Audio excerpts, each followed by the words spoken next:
Yeah, news comes down is that Matt Pryor may be passing up Nate Davis on the depth chart. He may even start Sunday against the Colts. We're going to talk about it all and more right after this. Chicago Bears Central, your number one place for all Chicago Bears news and content. What's going on, Bears fans? Welcome to another episode of Chicago Bears Central, your number one spot for everything Chicago Bears related. My name is Haize, but more importantly, you guys can follow the channel at Shy Bears Central on every social media platform we happen to be on. With that being said, let's go ahead and get into this content. So there are rumors going around that Matt Pryor could be starting at right guard over Nate Davis. Now, this comes from initially Matt Eberflus saying this. Super excited for him if he's working in there with Nate Davis or whatever that may be. Now, from that, Brad Biggs of the Chicago Tribune said that the Bears are preparing to start Matt Pryor at right guard over Nate Davis, who is questionable for Sunday's game against the Indianapolis Colts.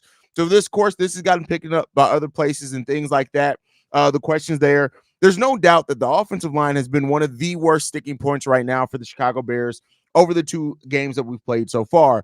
And Matt Eberflus has previously said that no changes were expected with that offensive line, but with Nate Davis being questionable, an opportunity to start Matt Pryor and give Matt Pryor opportunity to win or take over that starting right guard position may be there. Now, Matt Pryor has his own shortcomings and things like that. I want to be clear there, right? There's definitely a case with that, but Nate Davis has been terrible. And, at some point when you have a position group that's been playing so bad, you may want to look at and change some different things up when it comes down to it. And so this opens up an opportunity to get Nate Davis out of there. Nate Davis, who reportedly wouldn't have even maybe started week 2 if it wasn't for Ryan Bates going down. And it just, if Matt Pryor wins this position outright, great for Matt Pryor.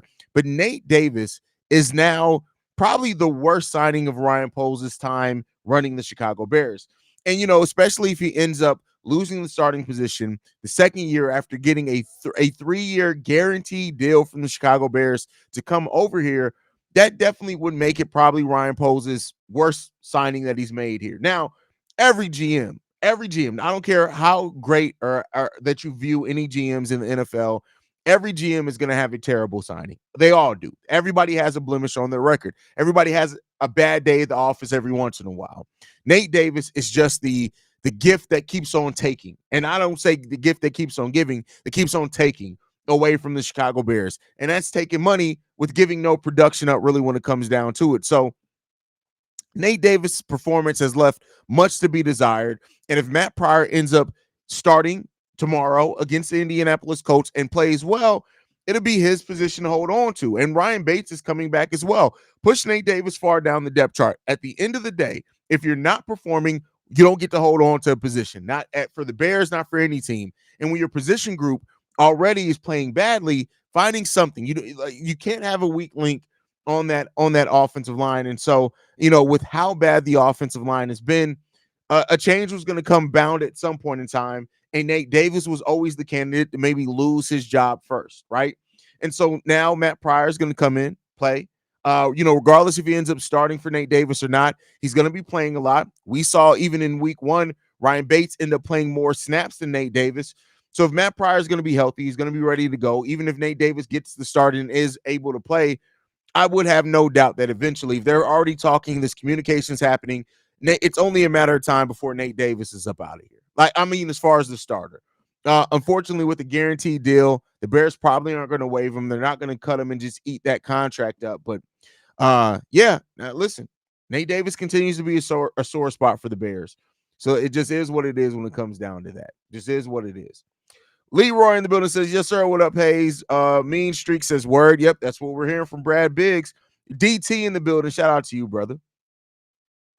What's good, my guy? Anybody but Nate Davis would be good. I wouldn't say necessarily that, but we'll see. Leroy says, it's about damn time. Get dude out of here. A lot of people feel that way, bro. Jake Capone says, yes, Lord. Mean Streak follows that up with saying change is inevitable, especially when your offensive line is playing as bad as what it is. And Nate Davis has been trash. I'm just sorry. I had some hope. What have I said over the offseason, right? Yeah, Nate Davis wasn't practicing. And I said, listen, as long as you practice and you bring it once the games are on, cool. All is forgiven. He's been practicing, but he hasn't brought it. So no, not all is forgiven. He's terrible. Need as much continuity on the O line as we can now. I feel where you're coming from with that, Rob. Yo, what's the word, Haize? With this late news coupled with Adam Hogue's report, do you feel this is an official end to Nate being here? No, because it's gonna they're not gonna waive him.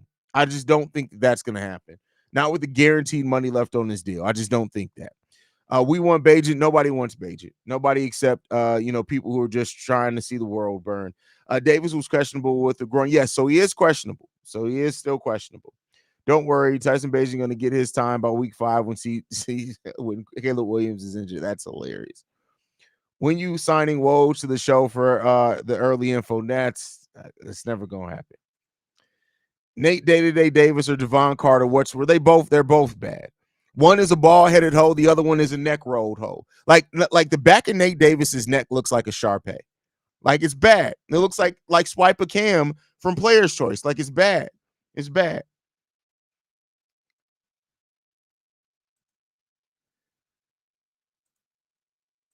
I'm sorry, but nobody with the brain wants Bajent. I'm sorry. That's just not accurate. Rumors has never wanted to be here. He just wanted the money. I mean, that very well could be true, but at the end of the day, he's not going to get any money going forward if he plays this terribly. I get not wanting to be in a location or a team, but you still need to perform, right? So did Flus lie to us? No, I think, keep in mind, this is coming via Nate Davis being hurt. This is what they're using as the avenue there, but it comes down to it. We'll see. Laugh my ass off. Hey, I mean, listen, I said what I said, bro. That's all I can say. I said what I said. How many passing yards do you? I don't do predictions like that, Chris. That's just not how I do predictions. FGB all day, all you already know what that is. When Pryor played for the Niners, he wasn't bad, but he wasn't great either. He was serviceable. Hopefully the Bears can get more with him. I mean, that's just what it comes down to, right? It's like at this point, you just need competency. That's why I keep explaining it with this offensive line. You just need competent play, and we haven't been getting that. So, yeah, I mean, I don't think anybody's expecting Matt Pryor to come in here and to be amazing, right? But if you can come in here and be competent, that's the key thing there. That's the key thing there. I know he ain't going nowhere, but I'm saying, do you believe this is the end of him starting? Very well could be. I think it would have already been the end had Ryan Bates not gotten hurt. If Ryan Bates didn't get hurt, I think we've already been talking about Nate Davis coming off the bench. So, Chi-Town 65 says, I believe once the O-line starts to gel as they did last season, we see a change in the offense. The Bears, let's hope so. Hope that you're right, Chi-Town. What I'm looking forward to is seeing blitzes being picked up or not. I mean, listen. We got to do something. That's all I can say. We got to do something. At some point, something got to give. You just got to get Caleb through this year. I mean, I can understand that, but you want to do more than just get through the year, right? With these type of weapons, Keenan Allen only being here 1 year, you want to do more than just get through the year. How would you feel if the Bears get a W, but it's the same old with the offense and the defense carries? At this point, listen, I'm fine about wins. Did the offense show any progress, right? Like, show a little bit of progress. I'm not expecting things to turn around from week to week, but we need to start seeing some progress going in the right direction for the offense. About damn time. And if we look like a competent NFL offense, then eat the $10 million and get his ass. They're not just going to eat the $10 million. They're just not going to eat it.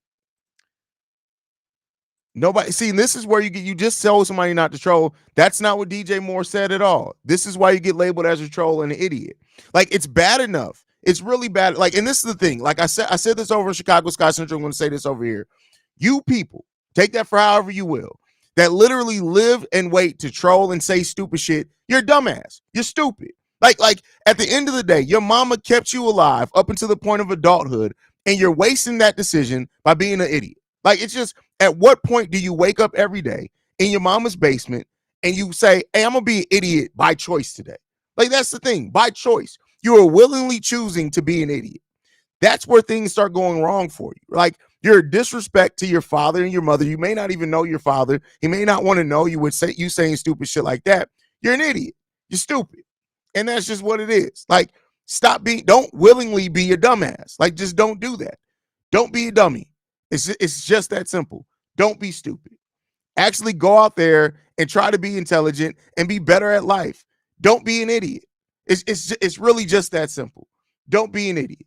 When your mama decided not to swallow you because your daddy probably didn't take care of himself and it tasted like failure. When your mama decided not to swallow you, you don't have to make this choice to be in here and now get cooked and be an idiot on top of that. Hey, that's just bad choices. You're just bad choices. You're stupid. You're stupid. You're dumb. This is what it is there. Run first, get the O line moving forward, not backwards. That's a fact. And what we do have is a better run blocking offensive line theoretically than a pass blocking one. So we got to get it together when it comes down to that. I want Caleb to get more chances. He just needs time. I mean, he definitely needs a little bit more time, but I'd say the pressure. We got to stop the pressure there. You just earned a subscriber with that. Thank you. I appreciate that. That's hilarious. Leroy says, well, waiting for I'll be trying to give people a little bit of grace. Like in my old age, I'm getting old, right? I'm 37 years old. I've been trying to start giving people a little bit more grace, give them a chance to not be an idiot. But then when you choose willingly to just keep being stupid, at that point, I gotta flame you. It just is what it is, man. Damn, bro, that man ain't got no family, bro. That man ain't got. I guarantee you, he hasn't touched the titty in the last 18 months. I guarantee you. He probably hasn't seen his own dick in about 2 years. Like, I guarantee you, I 115% guarantee you, he lives off pizza rolls, right? His ideal of a gourmet dinner is going to Penn Station and getting a hot sub. And his idea of a hot date is going and borrowing some lube from P. Diddy. I guarantee you. I have no doubts about it. I guarantee you that's what it is. Haize, what do you think of Rome's pop going on X shots at Dano? What? Romo Dunze's dad. Listen, if that was my son, y'all already see how if my son makes the league, I'm going off on everybody. So it is what it is when it comes down to that. But all right, y'all. I wanted to give this quick update, guys. Thank you so much for tuning in, man. Make sure you guys are following the channel at Shy Bear Central. You can send us any feedback, questions, comments, concerns. ChicagoBearCentral@gmail.com. Lastly, if you want to leave a text message and or voicemail for the mailbag, the number to do so, 773-242-9336. We are the number one spot for everything Chicago Bears related. And like I like to end everything on, Chi-Town up, Bear down. Love you guys.